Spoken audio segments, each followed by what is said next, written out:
Bonjour à tous et bienvenue. Aujourd'hui, je suis avec Christine Kervella, conseillère en insertion professionnelle et référente sur les mobilités internationales.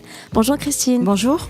La mission locale accompagne les jeunes dans leurs projets et les aide dans leur démarche s'ils souhaitent partir faire une expérience à l'étranger. Nous allons donc parler de la mobilité à l'échelle européenne et internationale. On passe tout de suite aux questions pour en savoir davantage. Alors, quels sont les différents dispositifs sur la mobilité internationale sur lesquels la mission locale peut accompagner les jeunes ? Alors, j'ai envie de répondre que la mission locale peut accompagner les jeunes sur à peu près tout type de dispositif. Voilà. Principalement sur 4 dispositifs.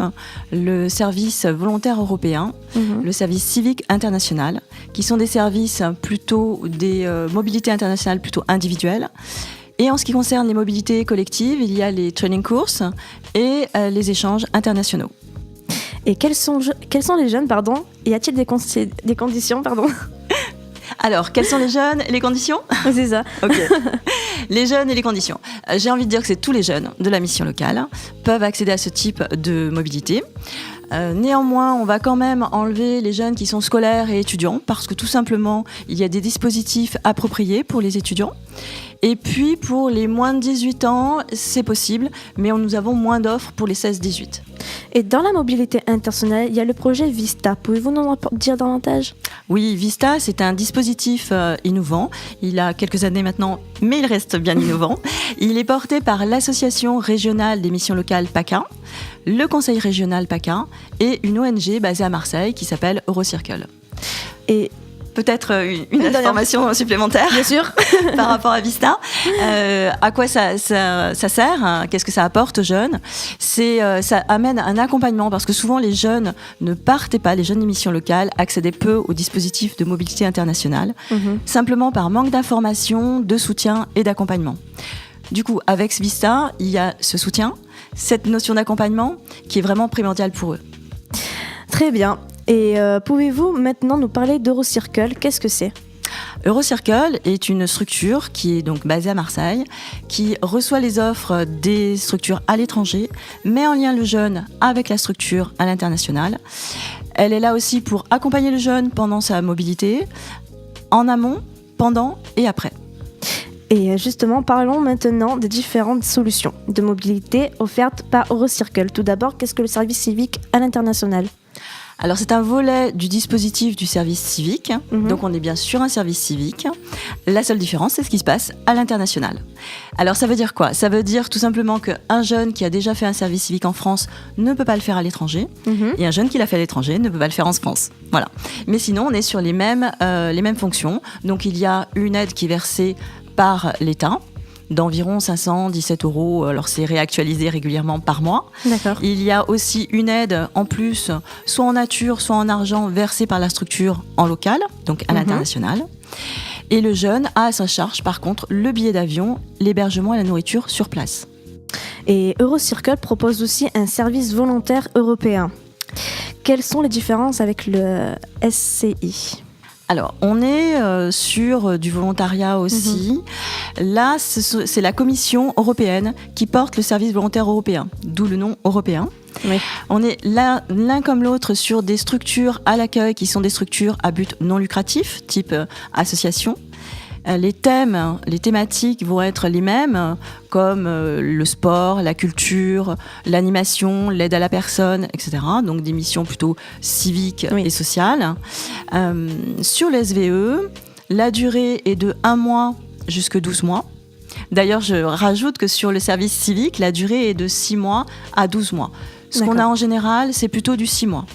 Et pour le service volontaire européen, par contre, on est sur du 1 mois jusque 12 mois. Donc on est quand même sur des périodes qui peuvent être assez longues. C'est vrai. Et il y a également un service pour la promotion de l'échange culturel. Pouvez-vous nous en dire plus ? Oui. Alors ça, c'est très intéressant. C'est très intéressant parce que ça va toucher tous les jeunes. On a vu que dans le service civique international, on part assez longtemps et on part seul.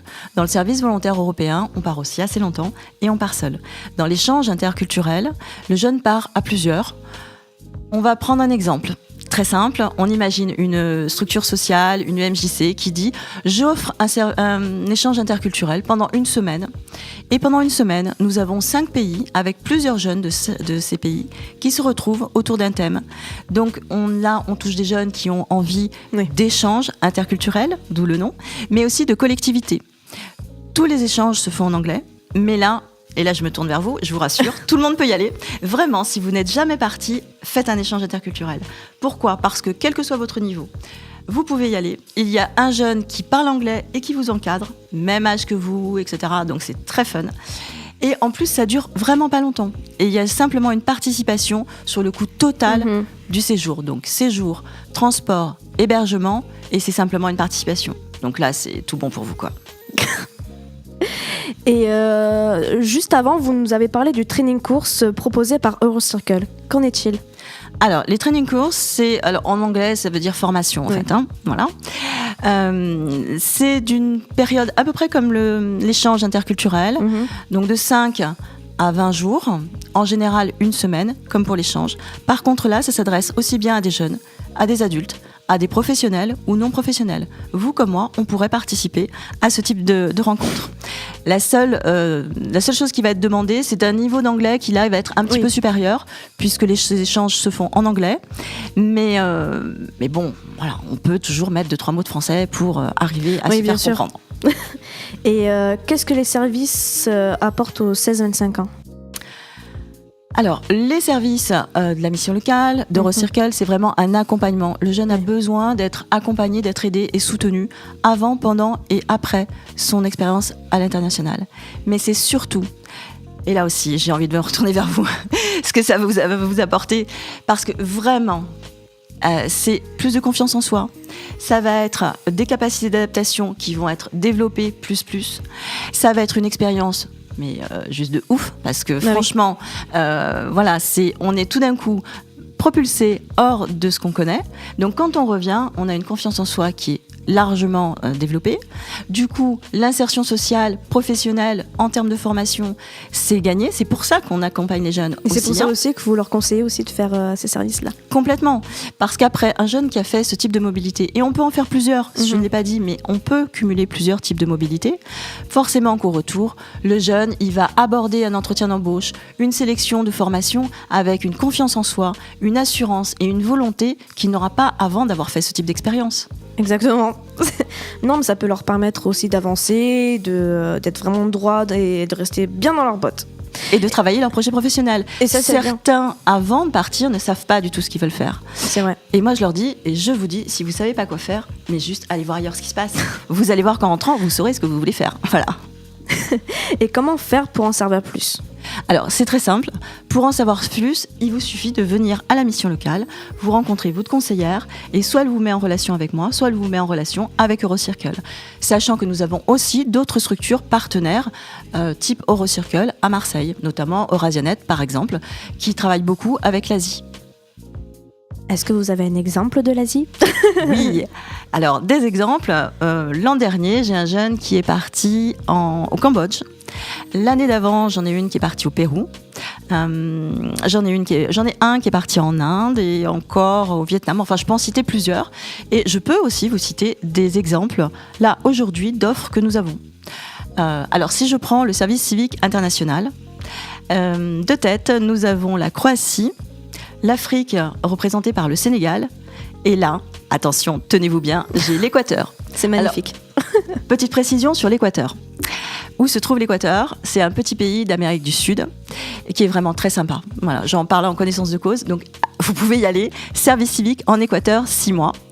J'ai aussi, pour le service volontaire européen, de tête, j'ai la Croatie, la Hongrie, Chypre et la Grèce. Vous voyez, c'est quand même pas mal. Non, c'est vraiment un avantage de faire ça pour eux. Enfin, c'est top. Bon, merci Christine d'avoir été avec nous pour nous parler de la mobilité internationale.